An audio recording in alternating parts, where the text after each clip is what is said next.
We were trying to solve scale up, scaling up, scale up, scale out, scaling up, scale it out, scale up, scaled up, scale up, and scaled it out, scaled it up, scaling in that way, AI again.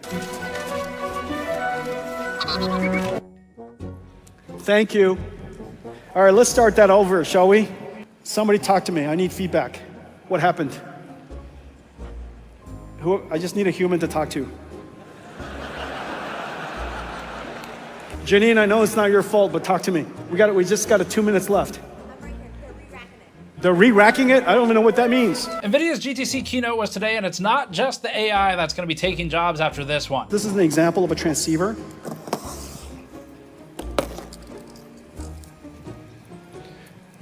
They did a very good job tangling this up for me.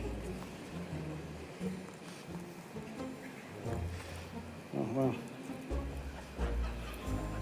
Thank you.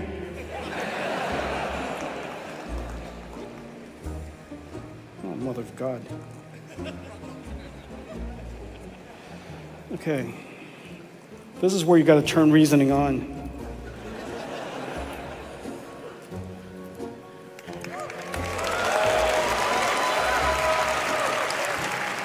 The classic Jensen Huang, who did this to me moment of a keynote.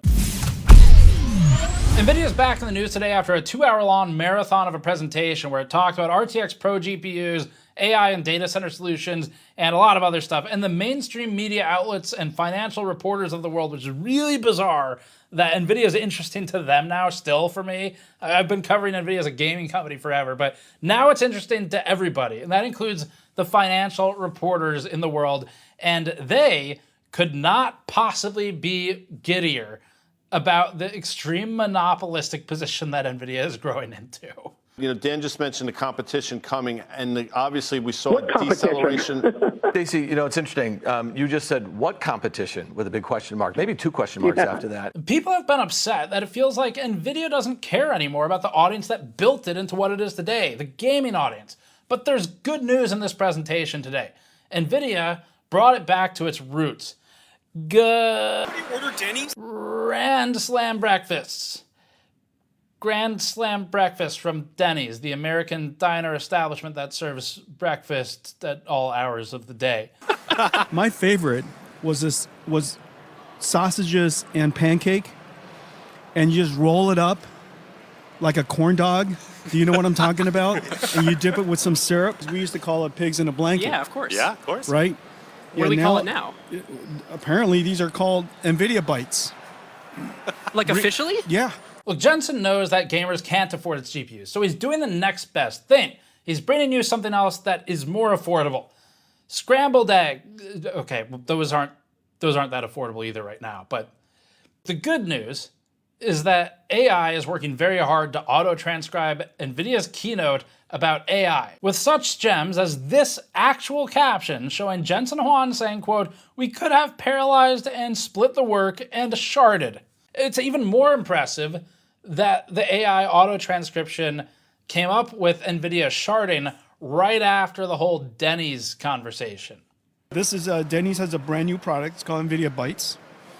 And Oh my God. thank you. At NVIDIA GTC, it says, quote, "NVIDIA CEO Jensen Huang stopped by the Denny's Diner mobile hashtag GTC25 diner for breakfast frying pan emoji, trying out the special NVIDIA Breakfast Bites menu item.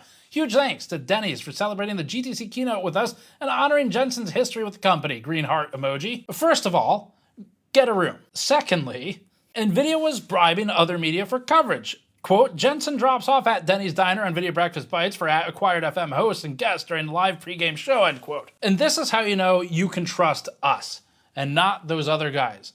Because I would never accept a Denny's breakfast bribe. I only accept Waffle House and IHOP. But NVIDIA had actual news at this event. It launched what is effectively an RTX Titan of the Blackwell generation, using almost the full GB202 die from the 5090 to create its RTX Pro 6000 GPU. Likewise, NVIDIA announced its new architecture for the next generation of CPUs and GPUs. NVIDIA also showcased more of its robotics solutions, including humanoid robots that definitely won't terrify you as silhouettes in a dimly lit room. And NVIDIA also covered another favorite topic. AI for A little longer than that. AI. AI, AI, AI, AI, AI. AI. AI still the same. AI again. And AI how to do what I just described. And give the AI, AI, AI, AI, AI, AI. And that's good, because the conglomerate established extremely large and well-funded mainstream financial media wouldn't know what to talk about without AI. And it's best if we just tune in to see what these experts in finance and dressing themselves have to say. In my opinion, we are in year 3 of an 8 to 10 year build out for the AI revolution. Yeah, the guy in the suit is right. You're good. You're good. Just stand right here. Stand right here. Stand right here. All right, good. Right there. We brought you this video with the GN Store. We're currently giving 10% of all store sales to the Camden Institute, which is a local e-waste recycling and computer refurbishing nonprofit that revitalizes and repairs old systems to support those who can't afford new computers. We're actually hosting a computer repair event with them on April 5th, but we'll talk more about that soon.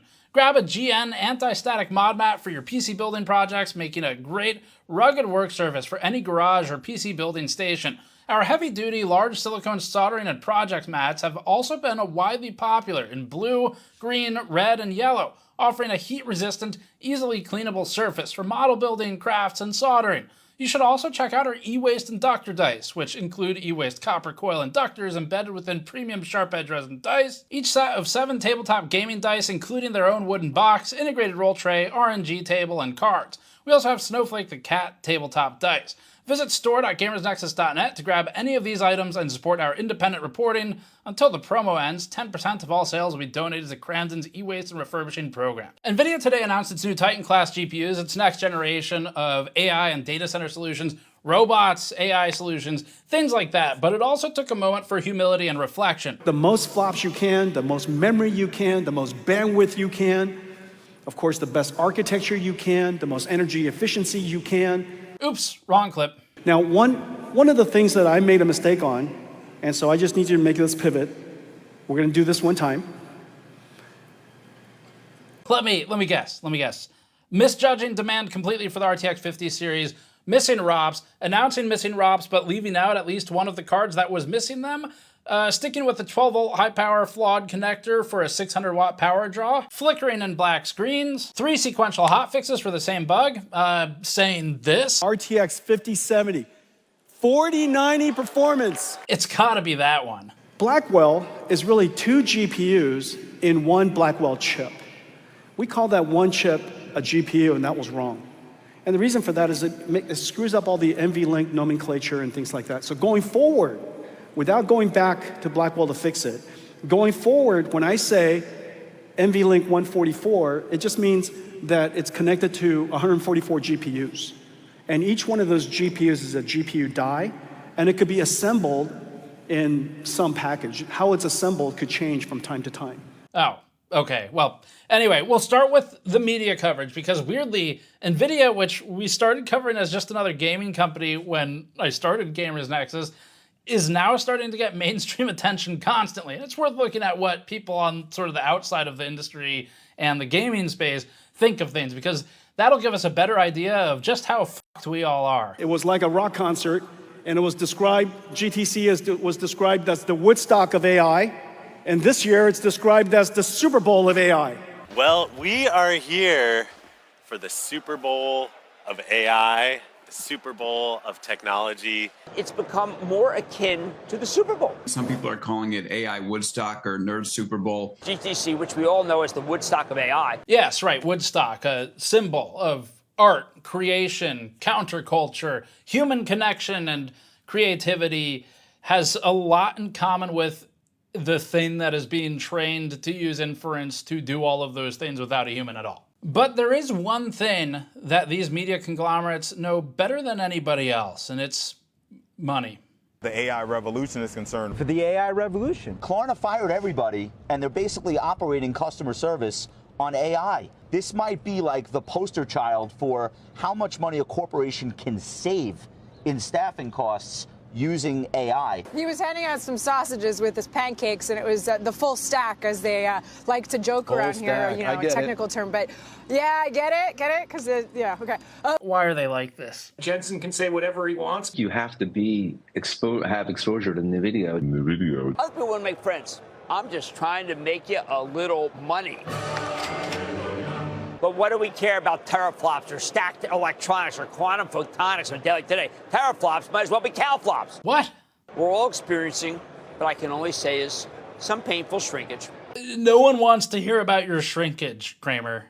Not even Costanza. If you've wondered why it's gotten so bad for consumers, the reason we're including this commentary and this reel of pain is because this is why. This is why it's gotten so bad. NVIDIA, obviously, it's a large corporation. It's always been about money. It's always been about the bottom line. But like Woodstock and the record labels that followed it, what we are seeing now is something classic, where a niche like gaming, which was first and originally about creativity, expression, freedom from the realities of the world, is being co-opted by a pernicious, malignant parasite that devours personality and feeds it to an oppressive machine that, what was it the finance bros said it would do? Klarna fired everybody, and they're basically operating customer service on AI. Right, and we'll all be giddy about the money they can make on the stock market. But man, this has been the cleanest investment story for the longest time, right? It's just like insatiable demand for those GPUs, supply constraints, the massive revenue growth, and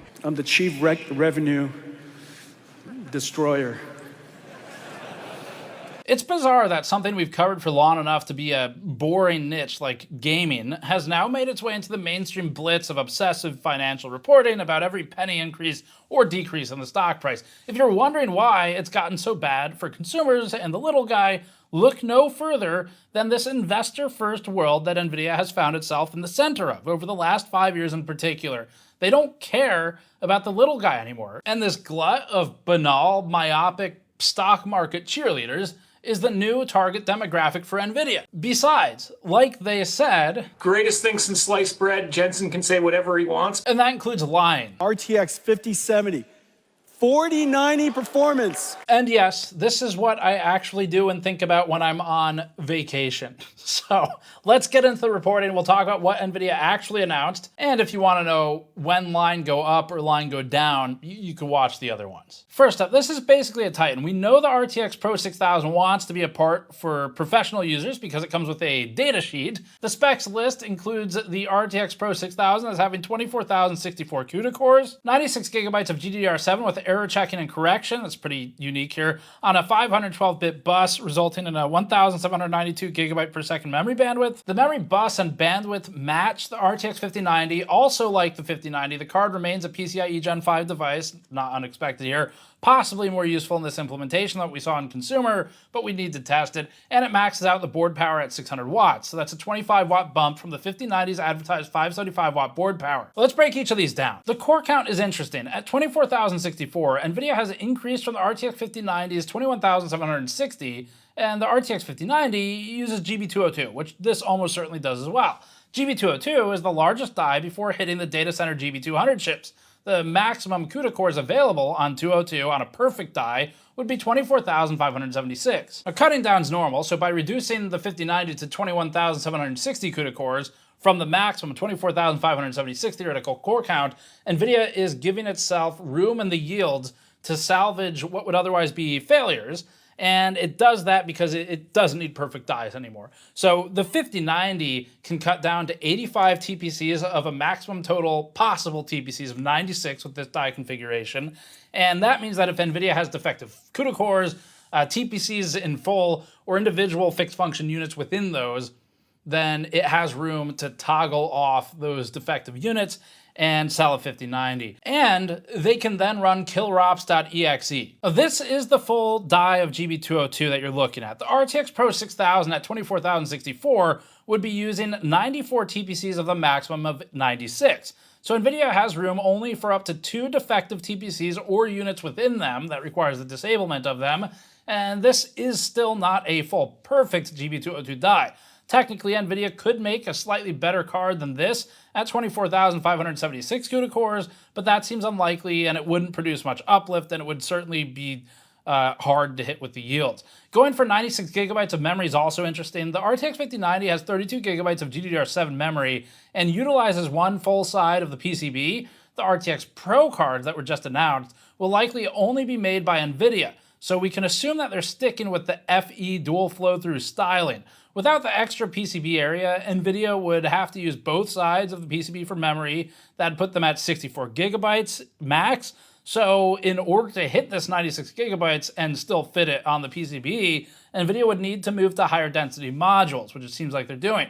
NVIDIA currently uses 16 modules on a 5090, so going to 32 3 gigabyte modules with a dual-sided layout on the PCB would get them to 96 gigabytes. So you'd see the back of the 5090 we tore down as being populated with memory as well and at a higher density. This might also explain why NVIDIA so heavily finned the backside of the 5090 FE cooler.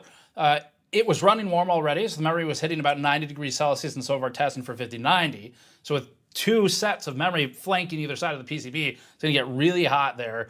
I'm not sure about how well the memory is gonna do with that. I really wanna test it. If we're gonna try and buy one, if you're able to get one in the first round and you wanna loan it to us or sell it to us, either one, we'll gladly borrow it and send it back, whatever. Email us at tips@gamersnexus.net because we'd really like to test the thermals for that, wire it up with thermocouples and everything. But anyway, the fact that they've already finned that backplate looks like they were planning for this, because that heat's going to be a challenge to deal with. Finally, for the 600-watt TDP that was announced, it appears that NVIDIA is not going to be power restricted, but rather hubris restricted, because NVIDIA continues to choose to rely on a single 12-volt 2x6 solution, which is maximally rated for 600 watts. So that's 12-volt high power, 12-volt 2x6, same thing down the cable. It's 600 watts, and that's what they're at for this. You get a little bit from the slot, but the card itself is rated at 600 watt TDP, and so they've bumped that 25 watts from the 5090 to the full max that the cable is permitted to handle. They really barely do anything with the PCIe slot typically. We'll see if that changes with this. The rest of the spec sheet advertises that NVIDIA is sticking with dual flow-through. Beyond that, it explains that the card is intended for AI workloads and processing. The marketing language, oddly, is basically marketing features that will reduce the need for as many authors of the marketing language itself. NVIDIA also announced its Blackwell Ultra GPU solutions for the non-pores. So the big enterprises have something to get excited about. It's a denser version of the Blackwell NVL72 pre-configured rack coming in the second half of 2025. Jensen Huang said it'll have 1.5 times more FLOPs. 2 times the amount of attention instructions, 1.5 times the memory, and 2 times the transfer bandwidth. And Jensen Huang immediately hand-waved it. This is the only product announcement in any company where everybody's going, yeah, next. Yeah. And in fact, that's exactly the response I was hoping to get. Next, NVIDIA announced the CPU and Rubin GPU. These were named for astronomer Vera Rubin, who discovered dark matter. Jensen only gave a few details about the parts. But given the dark matter reference, we're just going to go ahead and assume that you should never let a Rubin GPU touch another GPU, or it'll start the end of the universe or something. The Vera CPU is a custom NVIDIA ARM design with 88 cores that consumes 50 watts. The Rubin GPU contains 2 reticle limit-sized pieces of GPU silicon packaged along with 288 gigabytes of HBM4. This makes for 50 petaflops of FP4 performance. For comparison, the Blackwell GB200 is marketed at 15 petaflops of what they call dense FP4. NVIDIA also announced its plans out into 2028 and slightly beyond, like its Feynman line, but with little detail as of yet. Rubin Ultra was also announced as a 600 kilowatt single rack, which is mostly interesting because of how insane it is. So there was some actual news in here and not just the usual memes, but it does often lean in that direction.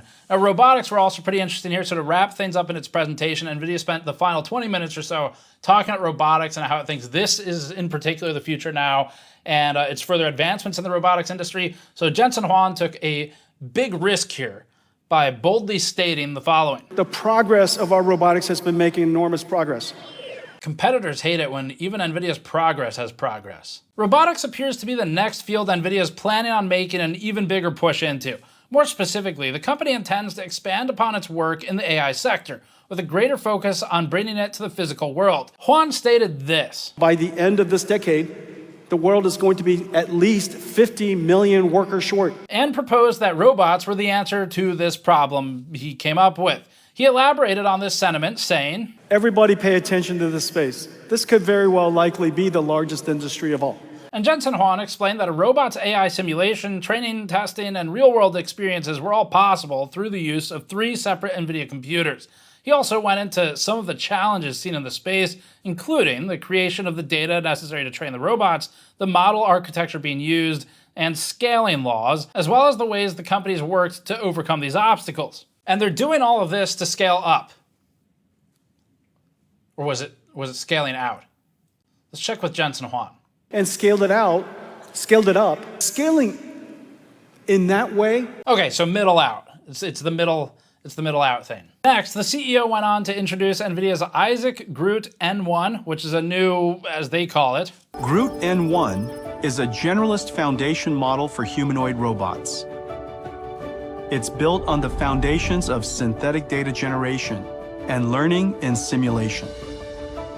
GROOT N1 features a dual system architecture for thinking fast and slow, inspired by principles of human cognitive processing. The slow thinking, NVIDIA explains, is used in situations where there needs to be some form of, quote, reasoning, and it needs this in regards to its environment and the instructions that it's been given. This is where you got to turn reasoning on. So the fast thinking, as they call it, abilities are used for quicker, more repetitive tasks that are, I guess, predictable in a sense. Huang then went into detail on some of NVIDIA's technologies that made these developments possible, such as Omniverse and Cosmos. Now, Omniverse we've talked about in the past. In this situation, it was referred to as the operating system for physical AIs that can produce demonstration data for the robot's training. And Cosmos, they say, can replicate that demonstration across large volumes while changing certain aspects, such as the environment. NVIDIA then introduced a new partnership between Google DeepMind, Disney Research, and itself, which led to the creation of, they call it Newton, an open source physics engine. DeepMind is an AI research and technology development lab acquired by Google that's been in the AI industry since 2010 or so, and Disney Research is heavily invested in techniques regarding robotics, AI, and virtual and augmented reality. Finally, the company ended with a live demonstration of its new robot, Blue, seemingly a product of the new partnership that unintentionally created some pretty memeable moments on stage. Thank you. All right, let's start that over, shall we? Let's not ruin it for them. Hang on a second. Somebody talk to me. I need feedback. What happened? I just need a human to talk to. Tell me that wasn't amazing. Oh, look, we can't promise not to use some of these in the future. Janine, I know it's not your fault, but talk to me. We just got 2 minutes left. I'm right here. They're re-racking it. They're re-racking it? I don't even know what that means. And then once Blue did eventually arrive on stage, we got this moment. Hey, Blue, listen. How about let's take them home? Let's finish this keynote. It's lunchtime. Ultimately, NVIDIA's focus on AI robots for its attention seems like a natural next step for the company. Not natural for anyone else. It's possibly the furthest thing from natural in the literal sense of the word. Just natural for AI-obsessed NVIDIA. For everyone else, we just seem to be getting closer to the increasingly closer dystopian future society of robot workers as we learn to accept their presence whether we like it or not. Although I will say I went to a supermarket here in Taipei earlier, and there was a small robot with a smiley face wandering around with free samples, and it was a pretty cute robot. So if that's what the future looks like, then I'm willing to accept the end now, as long as it has free samples. That's it for this one. So that's the recap of some of the actual news from it. It was like 2 hours long. There were a lot of memes, a lot of wasted time as usual, but that's kind of the highlights of the stuff we're interested in. And then of course, just again, the media stuff's in here because you gotta recognize how strange it is where imagine covering a gaming company for most of your life, and then one day it starts appearing like on actual TV all the time. That's where we are now with NVIDIA, and it's very strange to be in that spot. But anyway, that's it for this recap of NVIDIA's keynote from GTC. I'll be back at home base in not too long, and we'll be producing more content there. We've got some other stuff lined up still that will be going live. But thanks for watching. Hopefully this was interesting to you, or in the very least, had some amusing memes. And subscribe for more. Go to store.gamersnexus.net to support us directly, where we're giving 10% of the sales from the store for the time being to the Cramden Institute, which is local to us when I'm at home base, that is. And we'll see you all next time.